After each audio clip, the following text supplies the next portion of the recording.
Falta muita coisa para a gente trazer para vocês no programa de hoje. E olha só, eu acho que é inescapável a gente tentar entender tantos episódios que vão se acumulando em série nessa corrida maluca que a gente tem falado tanto, né? Porque você tem morado num país que, vamos ser sinceros, se você cobrir, vira circo, e se você cercar, vira hospício, sinceramente. Porque nas redes sociais não tem outro assunto que não seja a cadeirada insana de Zé Luiz da Atena, candidato do PSTB, em Pablo Marçal, candidato do PRTB pela Prefeitura de São Paulo. E, claro, não é que tem gente achando que o que aconteceu no debate pode ser replicado nas ruas? Pois é, a gente vai exatamente entender o que a gente está se referindo. David de Tarso, o que o pessoal do nosso respeitável público do Morning Show está assistindo agora no ao vivo aqui? Conta pra gente.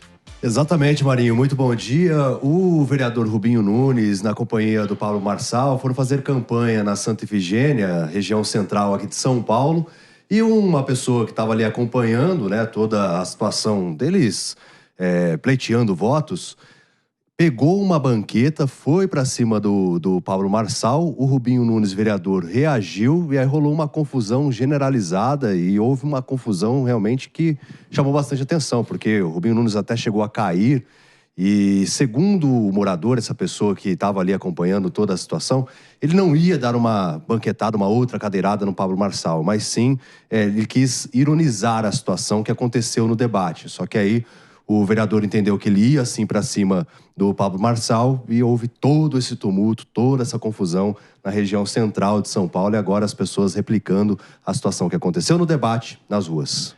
Lembrando que lá nos tempos mais primórdios, meu caro Mano Ferreira, meu irmão camarada Mano Ferreira, a política exatamente foi criada exatamente para que a gente pudesse resolver as nossas divergências de forma civilizada e não partindo para a barbárie. É literalmente isso, na gênese, na origem. Essa é a essência da política. Mas, pelo visto, com o passar do tempo, estamos vendo essas situações se acumulando, principalmente aqui no Brasil. O que você acha? Pois é, Marinho. E uma característica muito interessante da política também é a construção de símbolos. E, ao que parece, a gente está diante da construção de um símbolo contra Pablo Marçal por meio da cadeira. Então, é uma situação realmente muito preocupante a que a gente vive de inflamação do tom do debate, que deveria ser um debate de ideias e passa a ser puramente um debate de performance, um debate baseado no ego e naquilo que cada um é capaz de projetar como personagem, e isso se materializa em símbolos. Nesse caso, dado que a informação que a gente tem é que a cadeira, nesse caso, não seria arremessada contra Pablo Marçal, portanto não era uma ameaça de violência física, mas estava sendo usada para ironizá-lo, é como se a cadeira tivesse virado um símbolo para tentar provocar o Pablo Marçal. E é curioso, porque quem começou essa campanha tentando usar símbolos para provocar adversários? Por exemplo, fazendo simulação de alguém cheirando cocaína para tentar provocar um outro adversário. Nesse sentido, não o ataque físico da cadeira que o Datena fez, mas esta provocação de um popular mostrando uma cadeira para os militantes de Pablo Marçal é semelhante à simulação da cocaína, ou seja, ele está provando do próprio veneno, do rebaixamento simbólico da política. A gente se acostumou muito a ver cenas assim, levando para o tatame do Vale Tudo em republiquetas mundo afora, né, Pepe?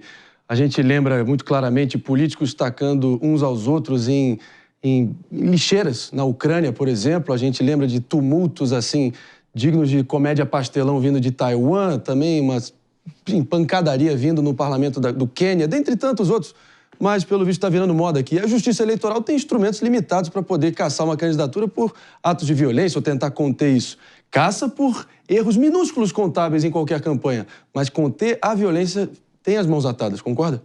Não, certamente. O que a gente está vendo aí nessas imagens tristes, né? Mais uma imagem triste na campanha eleitoral em São Paulo, é que os apoiadores do Marçal estão tendo trauma de cadeira agora. Você mostra uma cadeira, fica todo mundo agora incomodado, fica todo mundo agora nervoso, todo mundo agora triste, né? E o Rubinho mostrou que além de ter trauma da Jazz, a minha companheira aqui de bancada, também tem trauma de cadeira, né? Uma pessoa mostrou. Isso é verdade. Uma pessoa mostrou uma cadeirinha e ele ficou nervoso, foi pra cima, foi agredir, né? política não se resolve com agressão, gente.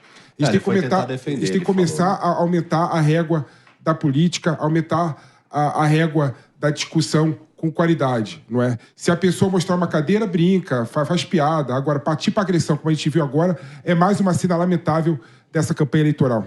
Minha querida Jess Peixoto, já vou com você também, mas vale a pena a gente mencionar, isso, e dimensionar, melhor dizendo, como a cadeirada de José Luiz da Atena em Pablo Marçal ainda está repercutindo e reverberando na imprensa internacional, inclusive. E imagina só a imagem que isso reforça de um Brasil que já está estereotipado mundo afora, ainda com a proibição do X, tantas outras notícias, enfim, chocantes, que vêm emanando aqui do nosso país, né? A grande dúvida que fica, sinceramente, é o que vai acontecer com José Luiz da Atena. Afinal de contas, o próprio partido, o PSDB, há tanto tempo o partido plenipotenciário aqui da política paulista, dividiu opiniões dentro do partido. Mas no âmbito da justiça, como é que fica? Tenta explicar isso pra gente, por favor. Acho que fica muito confuso, André. Isso que você está falando, até sobre a repercussão internacional. Ontem eu tenho uma amiga aí do debate, a Charline, ela é do Quênia, inclusive, e ela me pediu uma explicação. Por que jogaram uma cadeira? E eu pensei, como que eu explico? Como que não, é porque para chamar atenção, é porque tava brigando. Não, mas pode jogar uma cadeira? Não, não pode jogar uma cadeira e de repente isso tá marcado aí, vários jornais internacionais noticiando esse episódio. E é engraçado, até a tradução marca muito a gente, porque parece que nós somos uma república de bananas, uma república que é uma brincadeira, isso atrapalha investimento, é uma república de cadeiradas. E aí, numa situação como essa do que aconteceu ontem também, mais uma vez a gente vê via imprensa repercutindo um erro desse. Ontem teve um protesto na PUC também, na PUC Rio. Bem lembrado. Foi cadeiradas, levantaram cadeiras, então virou um símbolo. Contra o candidato do União Brasil, Rodrigo Amorim, da tropa de choque bolsonarista na Assembleia Legislativa do Rio de Janeiro. E eu conheço bem, que eu estudei 3 anos e meio passando por aquele pelotis diariamente. Eu conheço aquela área ali e eu nunca vi tamanha virulência vindo daquele espaço. Mas, enfim, cena pitoresca também, né? Mas o pessoal usando as cadeiras como se fossem aquelas famosas tochas do passado, daqueles protestos mais agressivos, com o pessoal babando de ódio, né? Teve jornalista que apelidou de cadeiraço. Sim. Panelaço, agora temos cadeiraço. O Brasil se supera, né? Se as eleições fossem na cédula física, eu tenho certeza que a cadeira ganharia de vários candidatos aí. Não tem a menor dúvida. Cadeira. Uma questão curiosa é entender se a cadeira vai ser para o Pablo Marçal como a carteira de trabalho para o Boulos, né? Olha só. Olha o feitiço virando contra o feiticeiro, David. Exatamente, né? Igual o Mano falou, eu concordo com essa opinião, porque ele criou situações, né? Criando ali alguns símbolos. Teve a questão, né, da expressão de cheirador, depois teve a questão da carteira de trabalho e agora a cadeira que virou símbolo contra ele. Não, e o pessoal querendo vender banquetas agora, tá superfaturado, né? No Mercado Livre você exatamente. pode comprar a sua banqueta do debate. Banqueta do debate por, sei lá, R$300, um absurdo assim. A gente vai estar projetando a imagem desse meme também. Porque é isso, né, Pepe? Do meme para virar moda e para algum anônimo querer ser o próximo grande protagonista dessa moda é um passo. O que você acha? Não, pô, interessante. Se a TV Cultura fizesse o leilão, né, vendendo a cadeira do debate, certamente conseguiria arrecadar muito dinheiro que poderia ir pro DEI, né? Poderia ir para alguma entre em associação, debates. Isso. Alguma Vamos lá, ONG. Pepe. Não entre em debates. Escolha as Agora, duas o ponto banquetas. interessante, Marinho, é que você vê, por exemplo, que o Datena, que estava sendo coadjuvante nas eleições inteiras, quase, né, virou protagonista pela primeira vez por conta de uma cadeira. É o varre vassourinha versão cadeira agora, né? O símbolo dele virou a cadeira. Sim, bem. E a política tem disso, né? É um símbolo improvável que acaba ajudando na construção dessa parte lúdica, vamos dizer assim, da campanha, né? Mas o PSDB, que sempre foi um partido notório por ser meio avesso a riscos, né? Acaba que divergiu da sua própria natureza, por assim dizer, colocando um sujeito incendiário como o Datena no topo da chapa. Mas, ainda assim, só um momento, e a gente vai, enfim, claro, tendo que considerar essa divisão de opiniões dentro do partido. Porque eu imagino que tem uma velha guarda ali um pouco mais tradicional que esteja, ou alguns estejam, enfim, se revirando no túmulo deles, claro, no túmulo político, claro, e também outros que possam estar meio que... Não dá para ficar muito pior que isso, então vamos com esse fio desencapado aí. Colégio de chuchu às cadeiradas, né? Pois é. É uma mudança muito brusca de temperatura política, de tom, Agora, sobre isso, André, eu tenho um bastidor interessante, Vamos lá. de algumas pessoas do PSDB. Tá dividido, sim. Tem muita gente que não tá gostando da candidatura do Datena, mas a cúpula central ali, o presidente do partido, Marconi Perillo, outros nomes como Aécio Neves, são grandes avalistas da candidatura do Datena. Então, existe um poder ali dentro do PSDB que tá muito feliz com a repercussão e o nome do PSDB voltando à pauta nacional. Então, ele tem, assim, principalmente no PSDB São Paulo, fortes opositores, mas no PSDB nacional, em termos de marca, ele tem grandes apoiadores. Que triste isso, hein? Nem que seja a base de cadeiradas, Que né? triste isso, né? O PSDB, que foi um partido importante para o Brasil, discutindo projetos estruturantes de Estado, fez o presidente da República, né, Frederico Cardoso, que foi presidente 2 vezes, né? Tinha um projeto de nação, agora está feliz por da cadeirada do Datena. Pelo amor de Deus, né? Não dá pra gente nem cogitar que isso é uma coisa interessante e legal, né? Essa transmutação, essa crise existencial do PSDB já vem de muito tempo, né, Pepe? Esse tom de lamúria, de lamentação teu, acho que tá até um pouco atrasado. Porque esse trem já saiu da estação há muito tempo. Nada. Não atrasado nada. A Jess trouxe aqui que os caciques do PSDB ficaram felizes com a cadeira. Mas acho que Mas já não com a cadeira, com a repercussão. Olha que absurdo, cara. Que nojo. Eu volto com vocês já, mas, enfim, em nome da precisão aqui, claro, vamos partir para um rápido break para você que está no carro, no corre do trabalho, enfim, nos prestigiando aqui, com seus ouvidos sintonizados na Jovem Pan no Morning Show. Daqui a pouco a gente está de volta. E olha só, eu queria propor aqui para vocês uma enquete, a nossa pergunta do dia, acessando o nosso site www.jovempan.com.br. Lá vocês podem deixar a opinião de vocês, que será mais do que bem-vinda para a gente medir, sentir o pulso aqui do nosso público, que é o seguinte: você, por acaso, já considerou mudar o seu voto após assistir os debates para a Prefeitura de São Paulo? Muito simples, sim ou não, e a gente assim vai entender se os debates são mero entretenimento ou se realmente estão tendo algum impacto real no andar da carruagem da eleição. Em nome do regulamento, já está feito o break aí, minha diretora Alina, a gente segue em frente aqui pelo seguinte. Vamos falar de Guilherme Boulos, então, como manda o regulamento, pelo seguinte. Aliás, falando da arrecadação da campanha, né? Pelo visto, Partido dos Trabalhadores, de forma inédita, abdicando de uma candidatura própria e turbinando os cofres da campanha de Guilherme Boulos. Tem a maior verba até agora, tá? Que fique claro, mais de 55 milhões de reais. E claro que a turbinada do PT vem na casa de mais ou menos 30 milhões de reais, longe de ser algo desprezível, muito pelo contrário, né? Superando a verba de, inclusive, 6 partidos que juntos enviaram um montante similar para Ricardo Nunes. Importante salientar que, na média da campanha, do dispêndio, do gasto por campanha de Guilherme Boulos e a campanha de Ricardo Nunes, Pablo Marçal gastou 12 vezes menos e segue aí no pelotão de frente. Me ajudem a desconstruir isso, entender o impacto da plata no jogo. Só que tem uma coisa também, o Marçal, ele foi o que mais recebeu verbas de pessoas físicas, né? Então tem essa questão. E também há várias acusações de que o Marçal estaria usando caixa 2, né? Então é difícil fazer essa contabilidade completa de recursos da candidatura, dado que a gente não sabe dimensionar até que ponto essas denúncias são reais, né? Mas é algo que a Justiça Eleitoral tem apurado, inclusive, o uso da própria empresa do Marçal, né, como catapulta de estratégias da campanha. É algo que está sendo apurado pela Justiça. Trazer mais um dado aqui para compor esse arco inteiro aqui, antes de você comentar, Jess, pelo seguinte: Tabata Amaral, candidata do PSB, teve 15 milhões e 200 mil reais gastos, né? Ela é candidata com mais doações únicas, com valores acima de 15 mil reais. Acho que isso também é revelador, talvez, de quão abastados são os doadores médios da Tabata, por assim dizer. O que você acha disso? Não, então, a Tabata tem muitos doadores ali daquele tempo dela de Harvard, né? Que são doadores categóricos dentro do Brasil aí, que doam para ela e que estão apoiando a candidatura dela amplamente. Então, dinheiro vindo de pessoa física, ela tá tendo bastante. É uma campanha também cara. Mas eu acho interessante isso que o Mano falou, porque eu acho que é indiscutível que Pablo Marçal é quem menos tem dinheiro no comparativo com as demais campanhas. Até a Marina Helena, do Novo, que também tem muitos doadores fortes, também ficou à frente do Pablo Marçal.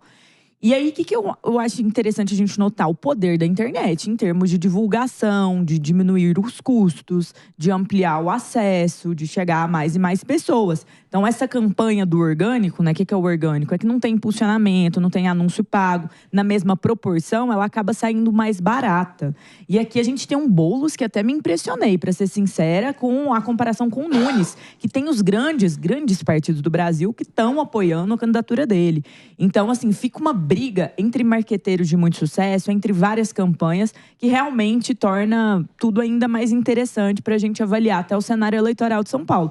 Porque o voto, ele está intimamente ligado ao dinheiro, principalmente porque para fazer essas divulgações é necessário, de fato, um valor. Mas aí vem um candidato normalmente contra-majoritário, agora o Pablo Marçal, lá atrás em 2018, Bolsonaro, e faz uma campanha mais barata e de grande alcance. Então fica interessante como que os marqueteiros readequam o uso do dinheiro. Agora, como tudo que é importante na vida, né, Pepe, já direto contigo, é uma avaliação ali para você sopesar risco e retorno, quanto que o seu investimento pode acabar rentabilizando para você. E é um tremendo de um risco o PT ter dado o all-in, como a gente fala no jargão do pôquer, né? Na campanha do Boulos. Se perder, meu amigo, vai ser um golpe e tanto nas pretensões, até políticas do PT olhando adiante. O que você acha? Primeiro, um ponto anterior, Marinho. Nada anormal o PT colocar dinheiro na campanha do Boulos, né? Turbinar a campanha do Boulos. Até porque o PT faz parte da chapa do Boulos, tem a chapa maior para vereador do que todos os outros partidos políticos de São Paulo, não é? E segundo, porque o PT foi o partido que mais recebeu verba do fundo partidário e eleitoral no Brasil. Então é natural que a campanha de São Paulo, do município de São Paulo, o PL é maior do que o PT, talvez o PL tenha ganhado mais do que o PT. Daí eu de menos. Daí perfumaria. Uma breve interrupção, Pepe, só para recepcionar de volta você que está nos ouvindo aqui no Morning Show. O tema da vez, claro, é o montante arrecadado e gasto pelas campanhas principais à Prefeitura de São Paulo. Estamos analisando agora, claro, o impacto do PT sem candidato próprio, apoiando Boulos assim de forma definitiva e turbinando com mais de 30 milhões de reais os cofres da campanha do pessoalista, nosso Felipe Monteiro. Meu amigo de fé, por favor. Mas certamente a chapa do PT em São Paulo é muito maior do que a chapa do PL em São Paulo com o Nunes, né? Sim. Com certeza tem mais candidato a vereador do PT do que candidato a vereador do PL. Tenho certeza disso, sem nem ver a quantidade de pessoas que estão lá. E outro ponto importante é o seguinte, não dá para falar que quem trabalha com a internet, né, tem uma campanha mais barata. Até porque, para ele conseguir a quantidade de pessoas que seguem ele, né, ele teve um custo e um valor pago anterior que não computa na campanha eleitoral, porque é o período pré-eleitoral. Então, nós temos que discutir, de certa forma, também como que a gente consegue fazer com que a internet seja uma terra igualitária para quem quer disputar a campanha política e eleitoral. Esse é outro ponto importante. E outro ponto também importante que eu colocar aqui é o seguinte, né? Não dá para a gente ignorar, né, a vantagem do tempo de TV. Quando começou o horário eleitoral gratuito na TV, o Nunes conseguiu estancar a sua queda e até subir algumas pesquisas, mostrando claramente que ainda, para boa parte da população de São Paulo e do Brasil, a TV ainda é o vetor mais importante. Vi a Jess Peixoto aí um pouquinho contrariada. Tô certo? Fica à vontade para contrariar. Pepe vem e fala, a gente tem que ver que a internet é uma terra igualitária, que o que fez antes, Deixa ela gente, falar. com todo respeito, dane-se. Se eu tenho um grande influencer, ou se eu tenho um grande cantor, se a Anitta quiser ser candidata, como que eu vou deixar o alcance da Anitta similar a de um pequeno candidato que começou ainda pro mesmo cargo? Isso é impossível, não tem que ser igualitário. É alcance, é audiência, ninguém tem obrigação de seguir o mesmo número de pessoas. É óbvio que um candidato que já é famoso, que entra numa disputa eleitoral, vai ser mais conhecido dentro desses meios. É o caso, em um certo grau, do Datena também. Tal qual você está falando do Pablo, a Tabata e o Boulos fizeram 2 campanhas, 3, né, no caso deles. Fizeram 3 campanhas, 2 a Tabata, 2 o Boulos, anteriores, que também estão nessas redes sociais e que também contam com investimentos até de fundo eleitoral passado. Falar que a internet tem que ser uma terra igualitária, ter o mesmo alcance, impossível e tem que continuar sendo impossível. Acho que eu sei o então ponto, vamos. Pepe. Não, ela não entendeu meu ponto. Para variar, a Jess não entendeu meu ponto, que é o ponto mais importante. Por exemplo, no Brasil se discutiu a questão de limitar e ter teto de campanha. Se a pessoa, por exemplo, tem 10 milhões, 50 milhões de seguidores e isso está ok, então que a pessoa seja rica e milionária, consiga colocar o dinheiro dela na campanha também. É a mesma discussão, é exatamente a mesma discussão. Eu trabalhei a vida inteira, fui bem sucedido e tenho muito dinheiro na minha conta bancária, então é justo que eu coloque meu dinheiro pessoal, 10 milhões, 100 milhões, na minha campanha política. Mas o que aconteceu? A Justiça Eleitoral, por meio de uma discussão clara, né, resolveu fazer o seguinte, gente, isso é errado, porque quem é rico vai disputar com condições financeiras melhores do que quem é pobre. E limitou o teto, limitou quanto a pessoa física Aplica pode a doar, internet. limitou em várias coisas. E o que eu tô colocando pra gente é o seguinte, eu não tô querendo nem discriminar quem tem seguidores na internet. Eu tô querendo colocar o seguinte, nós temos que pensar e refletir, né, como uma pessoa com muitos seguidores consegue disputar as eleições numa condição melhor do que a outra. Da mesma forma que foi discutido isso com quem tem mais dinheiro do que o outro. Não dá, 15 não segundos, dá, Jess, só pra... Não enfim, dá, isso aí que ele tá falando é irreal, porque as pessoas...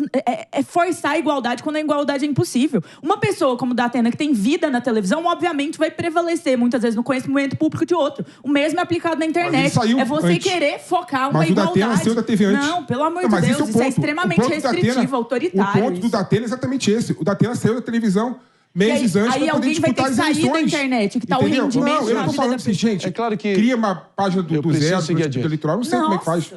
É uma discussão daquelas que se já estava dando o que falar, agora então, com o fenômeno Marçal embaralhando de vez essa jogada, enfim, claro que as pessoas vão estar aí tentando trazer alguma racionalidade para essa discussão. A ver. O julgamento é de vocês também. Mas olha,